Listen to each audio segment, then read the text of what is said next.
dice Patricia X sin la S. Sí, nuestra amiga Patricia, siempre muy activa por allá, por los predios de nuestra Universidad Autónoma de Santo Domingo. También nos ha distanciado el COVID-19, Patricia. Así es. Mire, Martínez, hay una situación que estábamos discutiendo desde ayer. Una es los precios internacionales del petróleo. Ayer, independientemente después de que haya caído a un número negativo, sigue siendo el barril de petróleo vendiéndose más barato. Creo que está hoy a 11 dólares el barril. Y queríamos saber qué significado tiene eso en términos económicos mundiales y correspondiente a la República Dominicana. Ya de antemano le voy a decir que el director de Refidomsa, que es Felucho Jiménez, dice, no tenemos capacidad para almacenar más combustible del que tenemos. O sea, no podemos aprovechar ahora mismo la compra de combustible.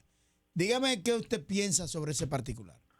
Bien, primero, si lo vemos desde el punto de vista global, yo desde que vi la noticia, que inmediatamente, tengo que serle sincero, estábamos en una reunión virtual de la universidad y el hijo mío me pasó un mensaje por WhatsApp y cuando yo veo eso me pareció inverosímil. Incluso consulto con el director de investigaciones, que siempre estamos en una línea permanente, todos vimos eso como algo inverosímil. Realmente era algo que no estaba en el escenario mundial. Yo creo que ni las mejores escuelas de economía, de negocios del mundo habían estado proyectando que algo así pudiese ocurrir en un momento, un crecimiento negativo en los precios del petróleo.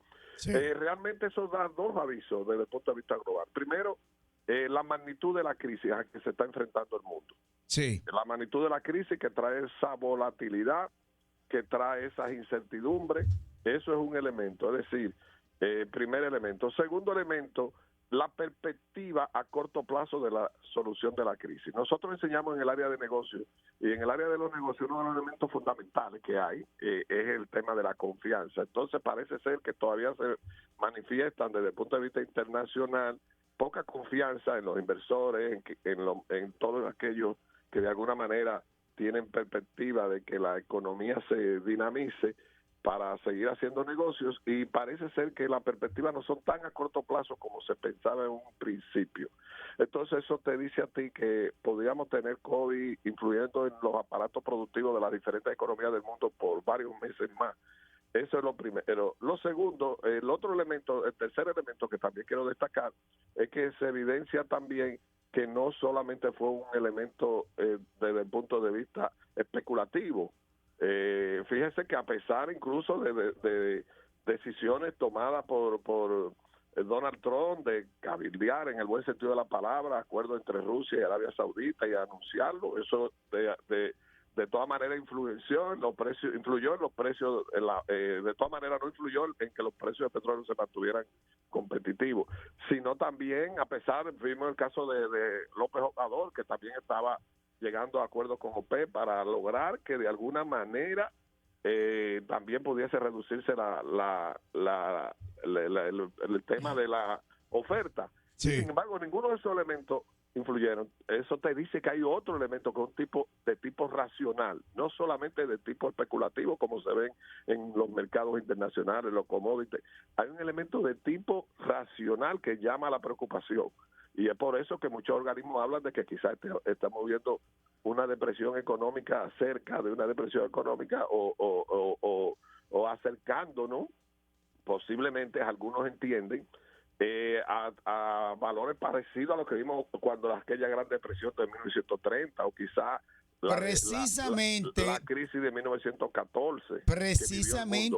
Precisamente la CEPAL en el día de ayer, que habló sobre ese particular, la Comisión Económica para América Latina y el Caribe, para nuestros amigos radiotelevidentes que nos escuchan. Dice que el crecimiento económico de todas las economías de América Latina y el Caribe será negativo en este año 2020. Habló eso mismo que usted decía, de que esto va a parecerse a una debacle del año 1930, 1914, Ujú. Y de la Segunda Guerra Mundial hablan también. Sí, pero no tanto así en la segunda. Pero la República Dominicana se va a mantener en 0%. O sea, porque ha encontrado a la República Dominicana Yo le tengo una en una pregunta. fortaleza económica. Cuando le responde Elías, sí. ¿Qué? Adelante. ¿Aló? Sí, le escucho. Sí. Sí. Respóndale, Elías, que yo le tengo una pregunta después que usted le responda a Elías, por favor. Sí.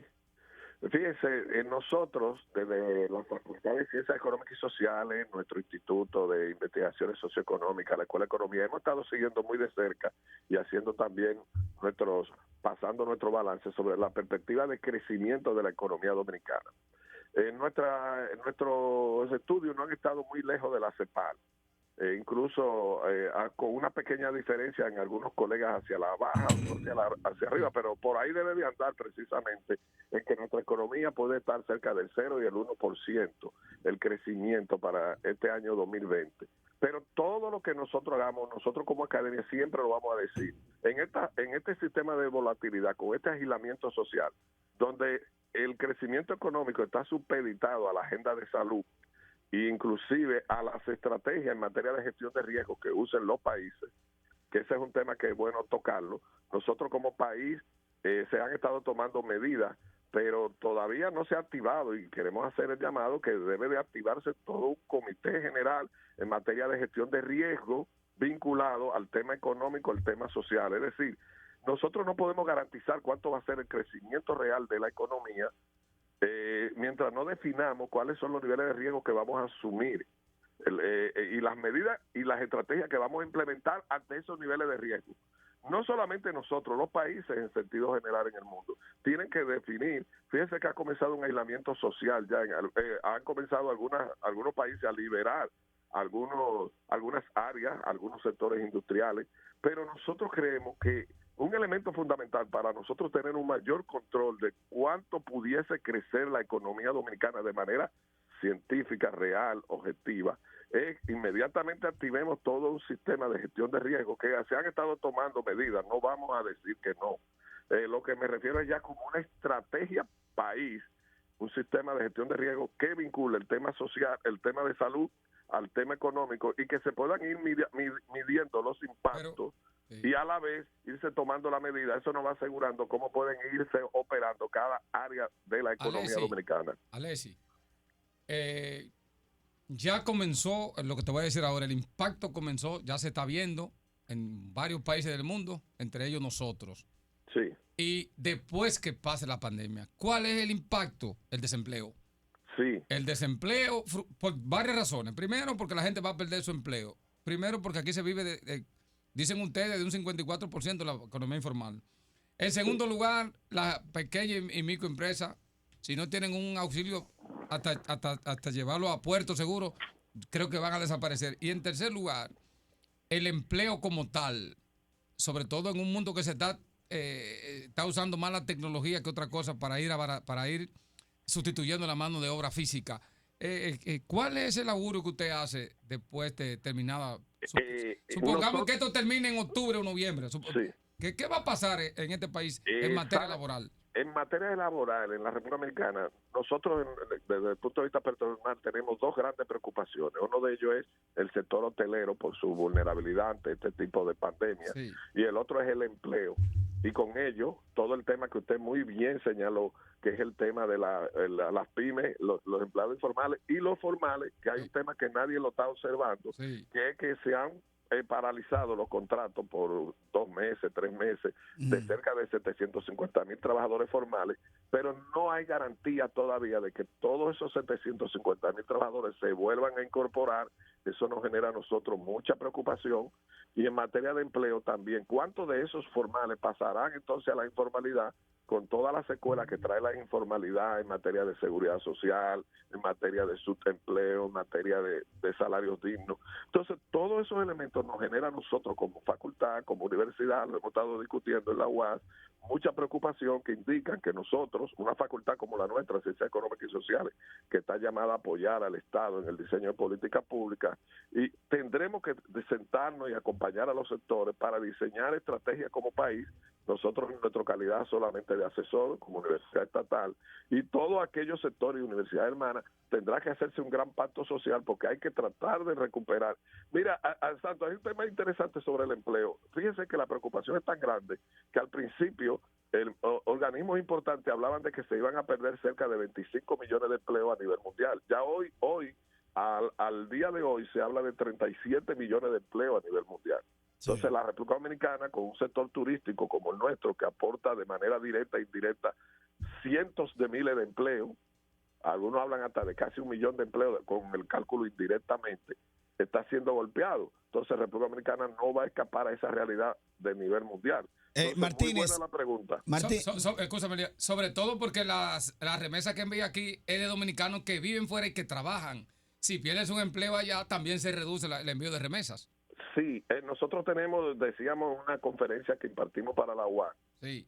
Dos tipos de remesa. Está la remesa monetaria y la remesa alimentaria. Esa remesa que reciben muchos dominicanos. Las famosas cajas.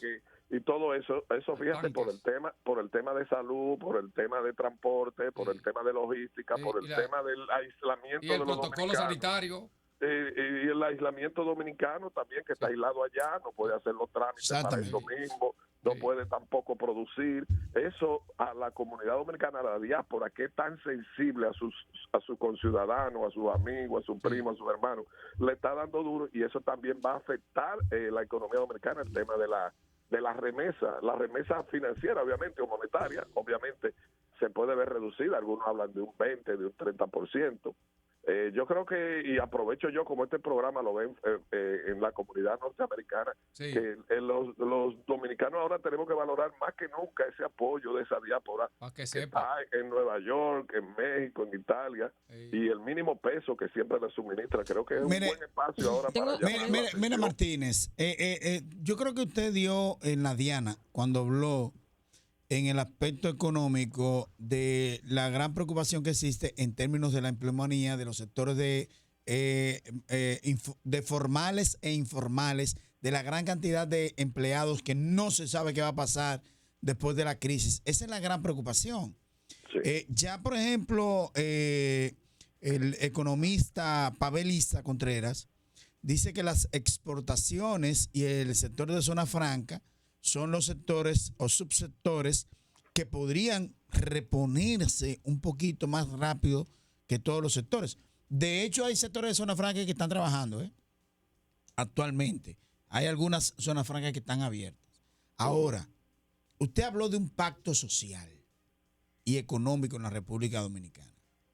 El expresidente Leonel Fernández ha planteado que de ese pacto social y económico debe hacerse con todos los organismos internacionales, como una especie de cooperativa entre los países americanos, latinoamericanos, de la región.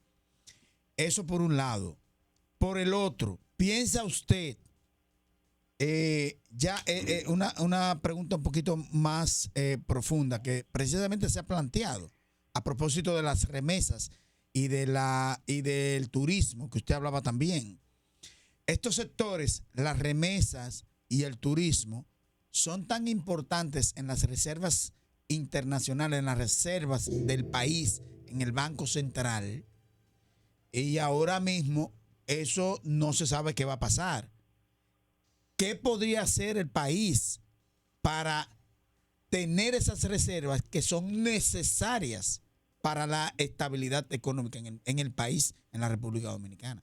Son como 3 preguntas en una, ¿eh? Sí. Adelante. Bien, nosotros siempre habíamos plantado desde el inicio de la pandemia o de la cuarentena, por así decirlo, que las condiciones que iba a quedar el país necesariamente iba a imponerse pactos no solamente locales, sino pactos regionales. Inclusive ahí coincidimos con la CEPAL. Esos grandes pactos entre comunidades tendrán que afianzarse más países para potencializar cada uno la ventaja competitiva de cada una de esas naciones. Una ventaja que nosotros tenemos para responder ahí mismo en ese paquete es el tema de la zona franca. Nosotros creemos que dentro de esos pactos, nosotros tenemos un parque de zona franca que está produciendo insumos médicos. Nosotros creemos que por ahí nosotros como país tenemos una ventana para incrementar la posibilidad de incrementar nuestras exportaciones. Eso lo hemos estado analizando, lo vemos factible. Otro elemento importante que nosotros podemos es dentro de esos grandes pactos mundiales que tendrán que venir. Nosotros creemos y hemos reiterado, y ya lo hemos dicho varias veces, que los organismos internacionales, con lo cual tenemos entre un 20 y 30% de nuestra deuda externa, necesariamente tendrán que llegarse a acuerdo con ellos para nosotros no caigamos en moratoria de posposición de algunos tipos de deuda, que eso de alguna manera es una presión, un alivio a la carga financiera en materia de divisas que nuestro país tiene que pagar. Y si logramos acuerdos que no necesariamente deben de ser posposición de pago, también pueden explorarse reevaluación de los intereses en la deuda y otra serie de elementos creativos, creo que nosotros pudiésemos aliviar un poquito el asunto de las divisas.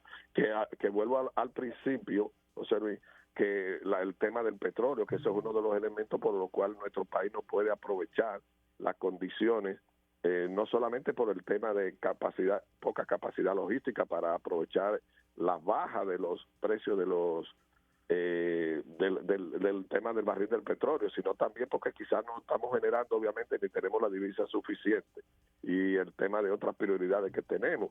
Entonces nosotros, retomando el tema de los pactos y el tema de los organismos internacionales, todo el mundo está llamando a una agenda mundial.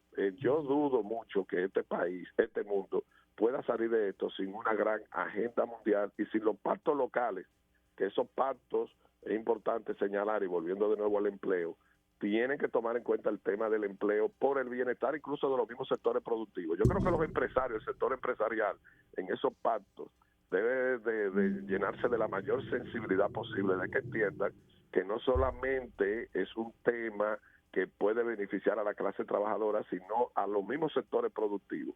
Un sector productivo con un alto nivel de desempleo, esto hasta para fines de la misma cohesión social, para fines de lograr la gobernabilidad de los países.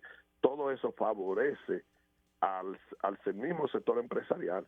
Los niveles que tenga, eso va a ser muy importante, qué nivel tenga la clase empresarial dominicana de sensibilidad sobre su rol en la pandemia. Todos, la clase política, la clase opositora, los mismos trabajadores, todos sabemos que todo el mundo tiene que hacer grandes sacrificios. Entonces, si no, todo el mundo no está dispuesto a hacer los grandes sacrificios, nosotros como país se nos va a hacer muy difícil sortear los efectos del COVID-19. Hace mucho, maestro, que la gente no quiere hacer sacrificios, incluyendo los sectores económicos. Por eso el pacto fiscal todavía no es una realidad en la República Dominicana. Agradeciéndole que haya aceptado nuestra llamada, ¿verdad?, sin avisarle ni nada. Yo quiero preguntarle, usted hablaba de deuda. Yo tengo 3 preguntas para usted. La primera es, usted sabe que la semana pasada el Banco Central anunció que estaba tomando un financiamiento rápido al Fondo Monetario Internacional, con el cual pidió $650 millones. Y yo quisiera que usted se refiera a ese tema, si debemos preocuparnos porque el país continúa endeudándose, aunque el gobernador del Banco Central explicó como que ese dinero ya pertenecía como que era una especie de pago que se había hecho para poder pertenecer al Fondo Monetario Internacional. Quiero saber si hay que preocuparse por ese dinero que supuestamente estaría entrando al país a partir de mañana jueves, porque se hace rápido los trámites, porque justamente es como un préstamo rápido. Esa es mi primera pregunta. Sí. Bien. ¿Me escucha? Sí, le escucho. Sí, perfectamente. Miren, con relación a esa facilidad que está haciendo uso la República Dominicana de esos $650 millones del Fondo Monetario Internacional, primero es saber que no es República Dominicana nada más, cerca de 100 países ya están tocando la puerta del fondo, es decir, eso también te indica la magnitud de la crisis. Y incluso de Latinoamérica hay cerca de 18 o 20 países, nosotros no somos la excepción. Es un fondo que ha estado ahí, que es parte de nuestro compromiso permanente por pertenecer al fondo. La cuota, pero como quieres un financiamiento, como quieres deuda. Ahora, siempre hemos dicho desde el principio de la crisis que esto no es momento de pensar mucho en deuda. El gobierno lo que tiene que asegurar es la salud de la población, primer elemento. Sí. Sin salud no hay economía, no habrá nada. Si no tenemos una población, incluso desde el punto de vista productivo, ya yo como profesional del área de la administración también, del área de la administración de empresas que somos básicamente, creemos que si un mercado laboral, si unos trabajadores sanos, no tenemos muchas cosas. Además, con todos los impactos psicológicos que causa la familia, todos los traumas, hay que tener la población sana, es lo primero. Lo segundo es la seguridad alimenticia, la seguridad, lograr que sectores como esos pymes informales que no están obteniendo nada en la canasta familiar puedan tener algo de qué mantenerse. Entonces, si esos recursos se canalizan bien y se administran perfectamente y con los niveles de eficiencia que puedan llegar a donde tienen que llegar, eso no va a tener ningún tipo de cuestionamiento en cuanto a que incremente o no la deuda. La deuda en este momento, nosotros como facultad, Patricia sabe que siempre está recogiendo los informes de nosotros como universidad y facultad, Universidad Autónoma de Santo Domingo y Facultad de Ciencias Económicas y Sociales a través de nuestras instancias.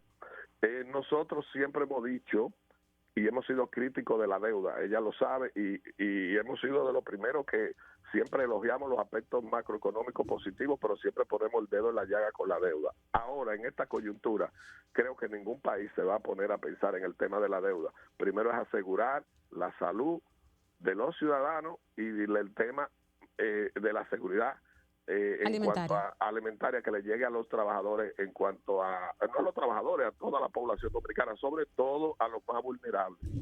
Y aquellos, Patricia, y aquellos sectores que no están siendo identificados, que el gobierno tiene que ser muy creativo para que le llegue a esos sectores también algún tipo de asistencia económica dure el proceso de cuarentena, básicamente, y donde se vuelven a incorporar al mercado laboral. Bien.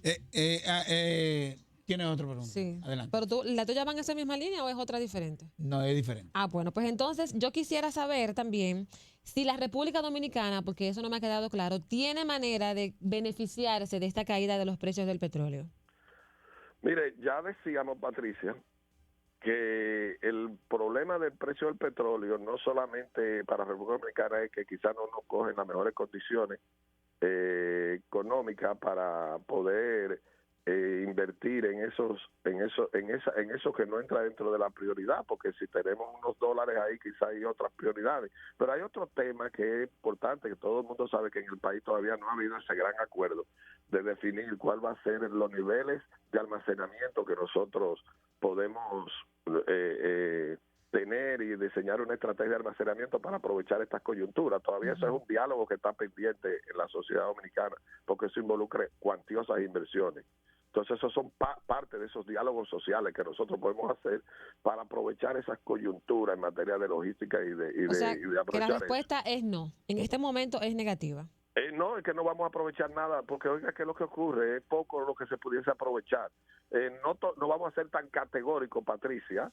Es importante porque recuérdate que va a haber un beneficio marginal para que es el tema de todo lo que baje de $59, que es a cómo se presupuestó en el presupuesto 2020, va a ser positivo.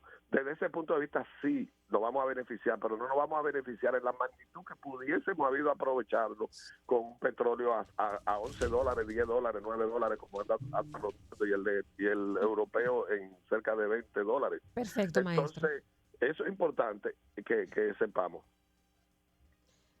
Y mi última pregunta es, justamente usted mencionaba que la República Dominicana, el pilar de la economía, además de las remesas, es el turismo, es uno de los pilares de la economía dominicana.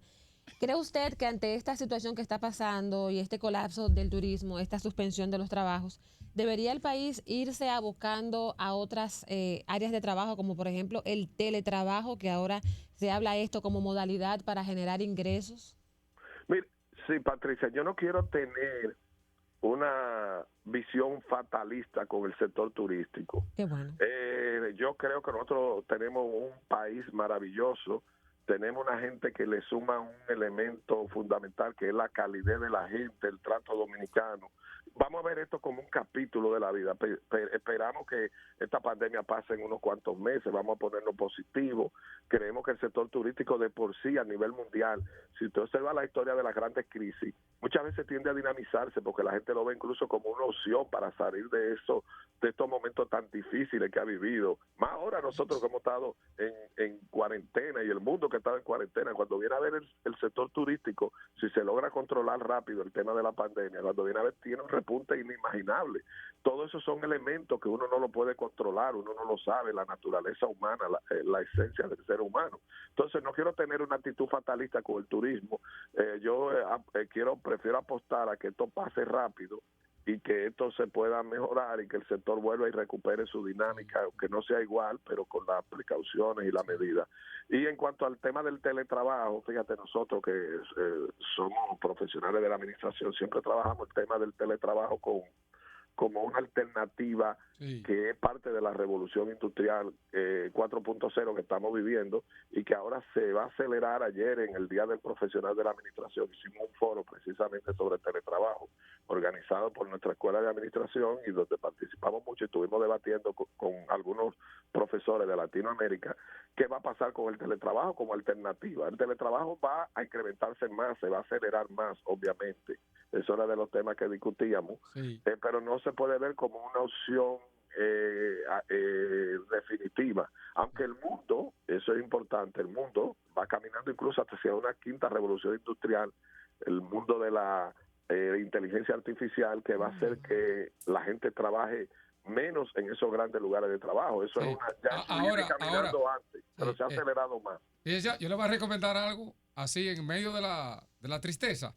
Sí. Mire, léase hoy la caricatura que trae el periódico El Día. Ah, sí. Usted se va a reír mucho y se va a acordar de mí cuando la lea. Hablando de la gente que ahora tiene que trabajar virtual en su casa. Dice que el trabajo es mayor porque tienen los niños que tienen que ser tutor. A veces lo ponen a fregar. ¿Entiende? O sea, la gente 15 reuniones. 15 reuniones y cosas que hay que... Mire, o sea, que la gente cree que es fácil el trabajo de la casa y no es tan fácil. Sí. Martínez. Sí. Martínez, tengo un amigo empresario que de Venezuela, que está aquí, tiene ya alrededor de 10 años aquí. No, ese es dominicano ya. Y él dice que el futuro de la República Dominicana es la agroindustria a partir de esta crisis. Usted no me ha hablado de la agroindustria en la República Dominicana. Toda vez que la mayoría de los países de lo que carecen es de lo que aquí abunda en la República Dominicana, que es la tierra para cultivar. Y prueba de ello es que tenemos una gran cantidad de alimentos, el 85%, y que por esa razón estamos subsistiendo actualmente por la gran cantidad de alimentos que tenemos como abastecimiento en la República Dominicana. ¿Qué piensa usted sobre esa particular? Sí, efectivamente estoy muy de acuerdo con su amigo, estoy muy de acuerdo con usted. El sector agroindustrial ha venido a salvar, oigan bien el término, a salvar que este país, gracias a que tenemos ese sector industrial, no está en situaciones más difíciles, porque imagínense ustedes que hubiésemos tenido en medio de la cuarentena problemas de dificultades de cierto tipo de rubros básicos de la canasta familiar. Imagínense ustedes que no lo tuviésemos en cantidades suficientes y los precios se pudiesen haber disparado. En estas situaciones, afortunadamente, ha sido la salvación. El sector agroempresarial ha sido muy perjudicado, agroindustrial ha sido muy perjudicado también con el tema de que el sector turístico lo arrastra. Exacto. En cuanto a las ofertas, pero eso también nos ha venido a beneficiar porque entonces ha habido un poco más de disponibilidad para la canasta familiar, para los dominicanos. Realmente vamos a tener que reencauzar, reevaluar una estrategia nacional más amplia, más clara sobre nuestro sector agroempresarial para verlo no solamente como un suplidor local, sino de esos acuerdos que yo mencionaba al principio que tendrían que venir con otros países del área, de la región, quizás algunos acuerdos para aprovechar y potencializar ese sector agroempresarial. Exactamente, sería el futuro y sería entonces una solución a las deficiencias económicas en términos de remesas y el turismo, que tengo entendido que el Banco Central tiene que tener por lo menos 30.000 millones de dólares correspondientes precisamente a la reserva, gracias al turismo y la remesa que ahora van a faltar. Sí. Sí, realmente, pero acuérdense que también los problemas agropecuarios son a mediano, largo plazo por el ciclo de vida de los productos y todo eso. Sí. Sí, no, y el ciclo de vida de la siembra y cosecha y todo eso. 3 meses, por ejemplo, el ciclo corto, 3 meses. Sí. 3 meses. Después de 3 meses, entre ellos, por ejemplo, la cebolla, que es de gran demanda para estos tiempos. Sí. Es un producto que es perecedero, o sea, que tiene problemas. Tiene que tener mercado de una vez. Hay que pensar bien en su logística, Sí. hay que pensar bien en todo en los mercados, con los mercados, y las medidas sanitarias que tomarán otros países sí. a raíz de la salida de la pandemia. Porque van a ser más restrictivos. Porque hay otra cosa. Sí. Yo le preguntaba a un productor agrícola, yo soy de San Juan, uno de los polos agrícolas importantes de este país. Le preguntaba el por qué, por ejemplo, si tenemos el mercado, si tenemos producción suficiente para el consumo de semillas, plántulas, para siembra futura y tenemos para el consumo nacional, ¿por qué había que traer habichuelas giras de fuera? Y él me dijo lo siguiente, yo no sabía que eso era así. Él me dijo, los países que tienen tratado de libre acuerdo comercial, tienen que recibir una cuota, aunque tengan de producción nacional. ¿Eso es así? Sí, nosotros tenemos algunos casos de algunos acuerdos, sí. Pero en muchos casos no es tan así por eso. Usted acuérdese que nosotros somos muy permeados los dominicanos por el tema del consumo de productos importados. Sí. Es un problema de cultura que nosotros que se quiere hacer entender que es mejor que el nuestro. Tenemos que aprender a revalorizar ese potencial de esa agricultura y de esa siembra de nuestro país. Entonces, siempre se da eso, y eso ha sido parte de estos ejercicios que vienen haciendo no los dominicanos, todo el mundo, de transculturización, de elementos de consumo de productos extranjeros que a veces no le explica tú una lógica científica. Y hay mucho de eso también. Sí. Gracias. Bueno, Martínez, muy agradecido por acoger a nuestra llamada en el día de hoy, hablar sobre los aspectos económicos. Hay una luz al final del túnel. Eli, déjame tirarle un piropito. Lo quiero felicitar porque yo no... la profesión de economista a mí no me gusta mucho, pero veo que usted es un hombre comunicativo, un hombre justo. Me gustó cuando habló lo de la deuda. Aquí, o sea, la gente cree que el coger prestado es un delito. Todo lo contrario. Lo que pasa es que tú tienes que coger prestado en función de tu capacidad, pero más que eso, de tu emergencia. Y creo que lo entendí perfectamente. Y quisiera que ese discurso suyo cale en el seno del pueblo dominicano. Que a veces no tenemos nada y nos vamos a quedar así. Y eso comienza con la casa. No tengo una nevera. No tengo 15,000 pesos por una nevera, pero me la dan con 2,000. Y yo de 300 a 300 tengo mi nevera. Es decir, que se puede. Y yo lo felicito porque es de los pocos economistas que he visto que tienen ese sentido. Tiene una visión optimista. Sí. Le decía Martínez, ¿hay una luz al final del túnel? Sí, primero, siempre aclarar, nosotros somos formación de base del área de finanzas, de administración de empresas, que nos da una visión muy objetiva, muy integral, al igual que muchos, que los economistas. Somos economistas por ejercicio, porque venimos siendo vicedecano y decano de la facultad. Y entonces, y estudioso toda la vida de la economía, desde muy pequeño, pero quiero decirle que sí, que hay una luz a través del túnel, al final del túnel. Nosotros no tenemos un discurso fatalista, nosotros creemos que la humanidad ha roto. Yo siempre me pongo a pensar, el hombre fue a la luna cuando el ser humano fue a la luna en el 67. Cuando nadie pensaba eso. No, cuando no había una calculadorita pequeñita, tenía mucho más capacidad que cualquier cosa que usted se imagine. Y el hombre se subió allá arriba. Y nosotros hemos desafiado muchos elementos difíciles en materia de salud, hemos roto muchos paradigmas como ser humano. El hombre, la mujer han hecho aportes permanentemente que nadie lo espera. Hemos aprendido de los fracasos. Entonces, en el caso dominicano somos un pueblo muy resiliente, hemos roto muchos paradigmas, hemos pasado grandes crisis y ya usted ve que en la Navidad siguiente estamos celebrando, estamos festejando.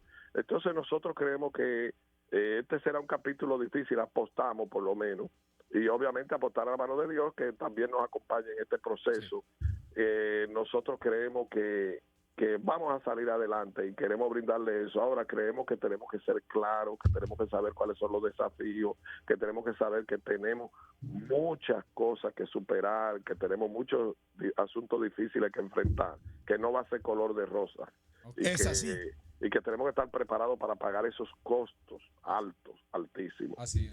Gracias, Alexis Martínez, por estar con nosotros aquí en La Opción. Nosotros vamos a una pausa comercial. Venimos con más.